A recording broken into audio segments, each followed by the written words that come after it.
भारत के एक फैसले ने रातों रात जैसे कि अमेरिका के लिए सबसे बड़ी मुसीबत ला दिया है और अमेरिका को डुबो दिया है। जानेंगे भारत ने कैसे कानून में बदलाव करके डॉलर को तबाह कर दिया। जहां भारत ये सब कर रहा है तो वहीं अचानक से रूस बुधवार को एक ऑर्डर देता है अपनी सेना को कि जल्दी से खेरासन से निकल जाओ। लेकिन इस ऑर्डर से यूक्रेन खुश नहीं है बल्कि दहशत में है। जानेंगे रूस ऐसा क्या कर रहा है। जियोपॉलिटिक्स में बहुत कुछ चल रहा है, आइए जानते हैं इन खबरों को विस्तार से। रूस यूक्रेन की लड़ाई ना अब बहुत तेजी से बदल रही है और इस तेजी से बदलने की एक बहुत बड़ी वजह है। रूस अब एक बहुत खास चीज का इंतजार कर रहा है और जैसे ही ये इंतजार खत्म होगा वैसे ही यूक्रेन के लिए एक बड़ी तबाही आएगी।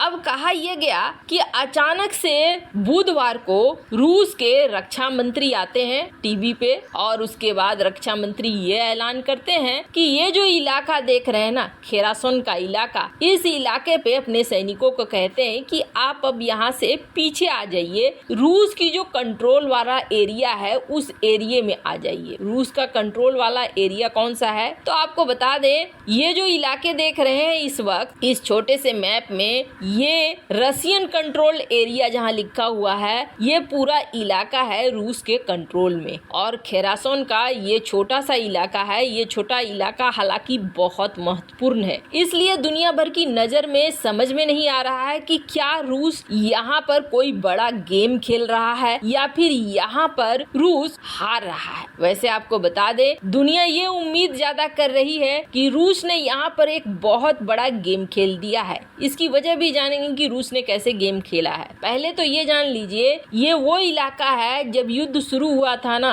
तब रूस ने जल्द से जल्द इस इलाके पर कब्जा जमाया था। इस इलाके पर कब्जा जमाने से क्या होता है कि जो ईंधन की पाइपलाइन है, पानी की पाइपलाइन है जो क्रीमिया तक गई हुई है, उस खेरासन इलाके से होते हुए ही गई है। और जब क्रीमिया पर अधिग्रहण किया था 2014 में रूस ने ना, तब यहाँ पर यूक्रेन ने ये पानी की सप्लाई बंद कर दी थी। कई बार कहा जाता है यूक्रेन के ऊपर ये आरोप लगाया जाता है कि यूक्रेन यहाँ पर जो हाइड्रो इलेक्ट्रिक डैम है इससे बहुत सारी चीजें करता है, आपूर्ति बंद करता है, बिजली की आपूर्ति बंद करता है, पानी की आपूर्ति बंद करता है। इसलिए रूस ने क्या किया था, जब युद्ध शुरू हुआ था तो सबसे पहले खेरासन, खार्किव, ये वो इलाके थे जिन्हें पूरी तरीके से कब्जे में ले लिया था। और ये रणनीतिक रूप से बहुत महत्वपूर्ण है क्योंकि ये क्रीमिया से पहले वाला इलाका है, पानी सप्लाई, बिजली सप्लाई सब कुछ कंट्रोल होता है यहाँ से। पर अब यहीं से रूस ने अपनी सेना को कहा कि तुम वापस आ जाओ। तो इसके पीछे कारण क्या है तो आपको बता दें, इस वक्त दरअसल रूस के और यूक्रेन के कई इलाकों में बर्फ भी पड़ रहा है और पानी भी पड़ रहा है। खेरासन वो जगह है जहाँ पे बर्फ और पानी जब पड़ता है तो यहाँ पूरा कीचड़ कीचड़ हो जाता है।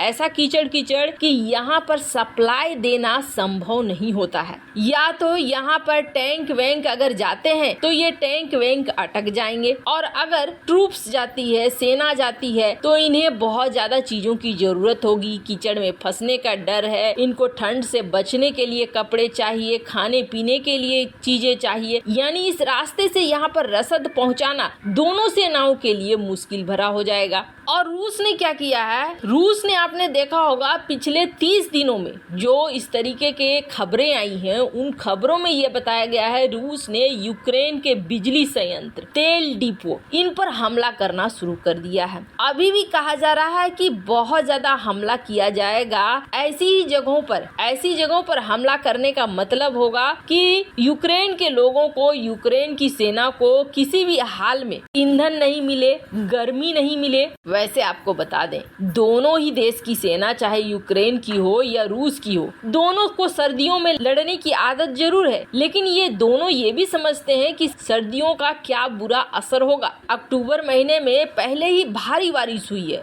और भारी बारिश होने से खेरासन में पहले से ही कीचड़ जमा है और अभी भी ये कीचड़ बढ़ रहा है। अब कहा जा रहा है कि 30 दिन के अंदर जब सर्दियां और भी ज्यादा हो जाएगी तब दोनों ही देश एक दूसरे से ड्रोन अटैक या फिर तोप अटैक से लड़ने की कोशिश करेंगे, जबकि आमने सामने आने की कोशिश नहीं करेंगे। अब यूक्रेन को डर ये लग रहा है कि रूस अपनी सेना को यहाँ से निकालने के बाद खेरासोन पर बहुत ताबड़तोड़ हमला करेगा, हर तरह की मिसाइलों का हमला कर सकता है। कहा तो ये भी जा रहा है कि जैसे ही ये इलाका रूसी सैनिकों से खाली होगा, वैसे ही कहीं रूस कोई बड़ा कदम न उठा ले। इसके पीछे कारण है, ये जो शख्स देख रहे हैं ना, इनका नाम है जनरल सर्गेई सुरोविकिन। ये पुतिन के नए कमांडर इन चीफ बन गए हैं इस युद्ध में, और इन्हें कहा जाता है तबाही का जनरल, क्योंकि जब इन्होंने सीरिया और दूसरे हिस्सों में कमान संभाली थी ना, तब जमकर तबाही हुई थी, और इस वक्त ये कमांडर इन चीफ बन रहे हैं। खैर, अब आने वाले समय में पता चलेगा कि रूस की इस रणनीति से रूस को कितना फायदा होता है या नहीं होता है। लेकिन इतना जरूर है, भारत ने रातों रात कानून बदल दिया है, और इस कानून बदलने से सबसे बड़ा झटका लगा है अमेरिका। अभी बात करें ना, तो अमेरिका को इस रूस यूक्रेन की लड़ाई के वक्त ना बहुत देशों ने बहुत तरह के झटके देने शुरू कर दिए हैं। पहले क्या था ना, दुनिया के देशों को समझ में भी आता था तो वो चुपचाप रहते थे, डर से चुपचाप रहते थे। अमेरिका सुपर पावर है, अमेरिका के पास कई तरह के ताकत है, इनके डॉलर का वर्चस्व है, स्विफ्ट सिस्टम इनका है, सब कुछ पर तो अमेरिका ने ही कब्जा कर रखा है। वो जब चाहे जिसको जैसे हिसाब से मोड़ सकते थे। दुनिया के देश डरते थे और जल्दी अमेरिका से पंगे नहीं लेना चाहते थे। लेकिन अब हालात बदल रहे हैं। भारत ने एक तरीके से ना शुरुआत कर दी है, और भारत के इस शुरुआत ने ना सारी चीजों को बदल कर रख दिया है। द्वितीय विश्व युद्ध के बाद अमेरिका ने डॉलर का वर्चस्व बनाए रखने के लिए सऊदी अरब के साथ समझौता किया, और उस समझौते का असर ये हुआ कि दुनिया ने डॉलर को एक महत्वपूर्ण स्थान दे दिया। अब क्या हो रहा है, अब डॉलर मजबूत पे मजबूत हो रहा है, और अमेरिका की बैंकिंग नीतियां भी उसी दिशा में काम कर रही है कि कैसे डॉलर को और मजबूत करना है। और जैसे जैसे डॉलर मजबूत हो रहा है, वैसे वैसे दूसरे देशों की करेंसी